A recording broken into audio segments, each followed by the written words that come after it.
এত গরমে কি থাকতে পারা যায়? চুপ, আমি পাশের ঘর থেকে একটা টেবিল ফ্যান নিয়ে আসি। তোমাকে আর দরদ দেখাতে হবে না, আমি আব্বাকে ফোন করছি। আমি এখানে গরমে থাকতে পারছি না। আজকের মতো একটু অ্যাডজাস্ট করে থাক, কালকে দোকানে এসে মনের মতো একটা এসি কিনে নিস। কই তো দেখা হলো তো অফিসে লেট হয়ে গেছে। হ্যাঁ আব্বা, দেখছি এই এসিটা অনেক ভালো লাগছে। ওই 1.5 লাখ মতো পড়ছে। সঙ্গে একটা মিস্ত্রি দেবেন। মনে হচ্ছে তোর কাজ করার ইচ্ছা নাই। কি হয়েছে?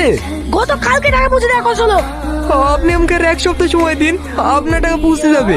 1 ঘন্টার মধ্যে আমার টাকা আমার কাছে চলে আসে। তোমরা যে গাড়িটা দিয়েছো ওটা আমার ভালো লাগছে না। হ্যাঁ 2 লাখ টাকা দাও, একটা নতুন বাইক নেব। হ্যালো, ও তোমার কি হলো? I am sorry, he is dead. আব্বু তো আমাদেরকে ছেড়ে চলে গেল। আব্বা যে জমি জায়গা টাকা পয়সা আছে সেগুলো আমাকে আর ভাইকে ভাগ করে দাও। তোর জমি জায়গার দরকার তো এলে তো নীল, আমাকে তুই কোনোদিন ভাই বলে ডাকবি না।